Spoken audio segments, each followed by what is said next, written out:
I've been a Google Pixel fan for such a long time, and I still am today. Nothing has changed with that.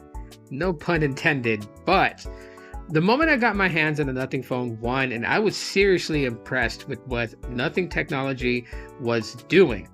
Aside from this, that most people know Nothing for, which is the glyph lights, there is a lot to Nothing, and that sounds weird saying it in that way. But I guess it's the whole point of Nothing, which is to be playful and fun, to bring the funness back in tech. And this phone does it.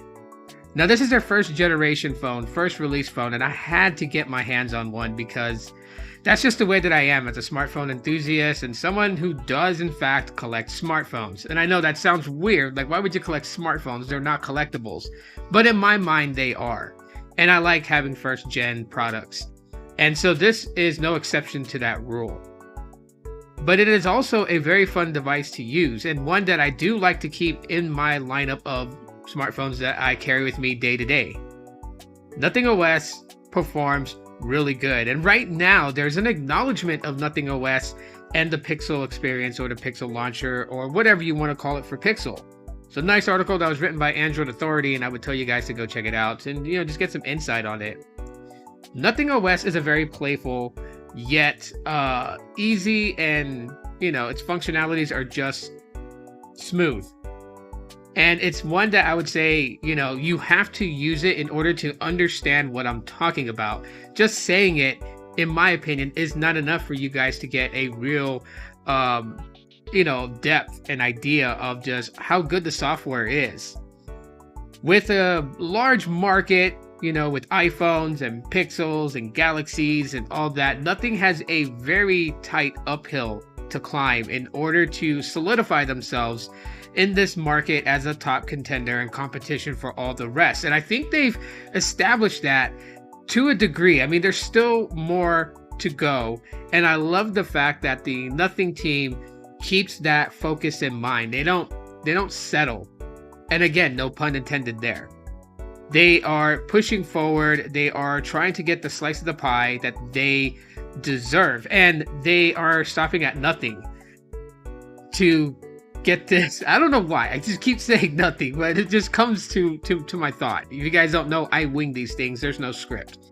But anyways, my experience, my time with the Nothing Phone 1 has been solid, and I've said that in previous videos, and I don't want to have to keep regurgitating the things that I've said previously in the past, but these are very good phones. And right now, a lot of people are going bananas over the Nothing Phone 3A and 3A Pro, and you know what, by right, so I mean, right now, if you're looking to get the Nothing Phone 3A, it is currently in a buy now state. It's no longer in a in a wave release. So you can go to Nothing's website and purchase the Phone 3A, and yeah, I'll eventually get mine down the road. I already have my sights set on a device that I'm going to review for you guys, but I'll eventually get the Nothing Phone 3A, and hopefully they still have the blue color by the time I'm ready to order.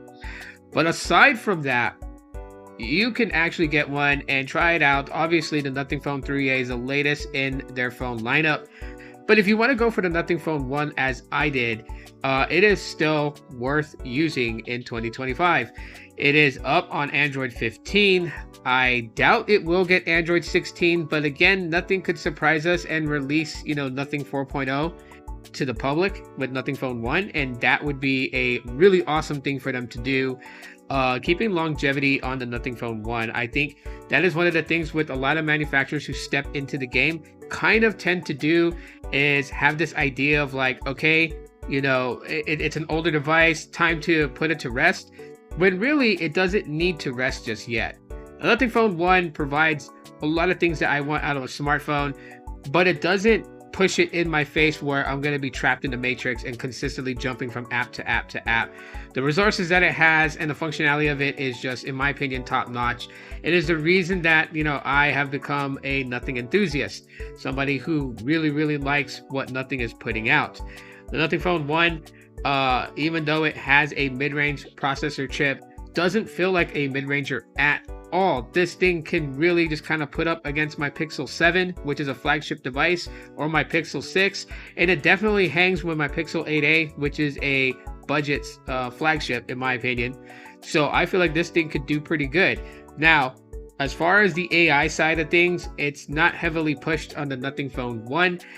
So with the Nothing Phone 3a, you do get that new kind of, AI, more of just like helper with Nothing OS, which is not on the Nothing Phone 1. And I'm totally okay with that, because while AI is cool and there's a lot of things that you can do with AI, at the same time, and in the end of the day, I'm just on social media, just doing my rounds, posting my thoughts and opinions, seeing who interacts with it, uploading YouTube videos, to not only give informative information, but to, entertain if they are entertaining. I don't know.